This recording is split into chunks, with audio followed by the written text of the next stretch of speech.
Olá pessoal, tudo bem?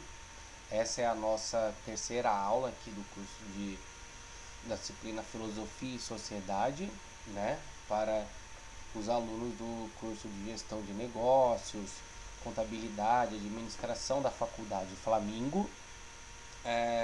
Nessa aula nós vamos falar um pouco sobre um conceito dois conceitos, na verdade, que são Estado e sociedade, né? Estado nacional, né? E sociedade. Como que esses conceitos estão relacionados e como que eles podem ser estudados ou ser pensados. De qual forma? A existência humana hoje ela é pautada majoritariamente pela vida, né, das pessoas em sociedades, e grande parte dessas sociedades, a grande maioria, dentro de estados nacionais, dentro de países. Isso não foi sempre assim. Então, o conceito de estado nacional, que é o de país, ele é mais recente, porque já existiram muitas sociedades sem a existência de países ou de estados nacionais, né? Então, o ser humano, quando ele se torna sedentário, ou seja, quando ele começa a praticar a agricultura, a pecuária, e começa a ter uma moradia fixa, cerca de entre 8 e 10 mil anos atrás, ele começa a se localizar e surge nas margens de rios, né, grandes rios, na maioria das vezes, né, principalmente no início no Oriente Médio, na África, Mesopotâmia, Egito, depois a região do Mediterrâneo, né? E aí o ser humano ele vai dando origem a civilizações que começam a crescer ao redor do mundo, cada uma ao seu tempo, e enfim, nós não vamos entrar em detalhes. E essas civilizações, com o passar do tempo, elas dão origem a organizações que remetem à política, né?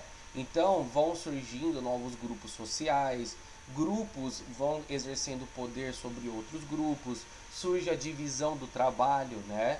As pessoas têm trabalhos específicos e o trabalho cada vez mais intelectual vai sendo valorizado, e o trabalho cada vez mais físico, que exige mais força física e menos força intelectual, ele vai sendo menos remunerado. Nós vamos tendo diferenças e vários grupos sociais, até que é, durante o início da era moderna, no século 17, 15, 16, durante o final da Idade Média, há o renascimento comercial, o renascimento urbano, e isso dá origem a uma classe nova, um grupo social que é a burguesia, que é, apoia muito a figura do rei, que na Idade Média não era uma figura tão importante assim. Era um senhor feudal importante, mas não era um senhor feudal, não tinha a figura do rei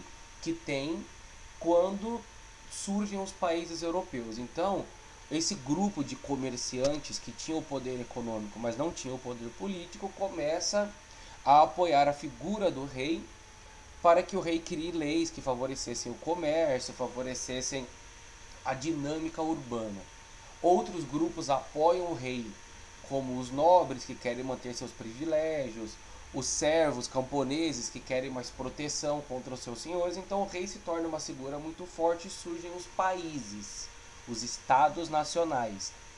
As civilizações que tinham antes, Roma, Grécia, Pérsia, Egito, Mesopotâmia, ou pequenos reinos e impérios, enfim, que existiram, eles não podem ser considerados estados nacionais igual nós temos hoje, porque hoje os estados eles têm características específicas, né, de organização, de estrutura, da organização e delimitação das suas fronteiras, que são muito mais exatas e específicas do que de outros tempos. Por exemplo, as fronteiras do Império Romano eram muito difíceis de ser, né, mapeadas com a precisão que se tem hoje. Hoje nós temos características da moeda unificada nos países, do idioma unificado, né? Nós temos características do Estado Nacional, de modelos econômicos que majoritariamente aderem ao capitalismo. Então, o Estado Nacional hoje, ele é uma organização social e política que não existiu sempre. E nós temos aí divisões de poderes dentro do Estado.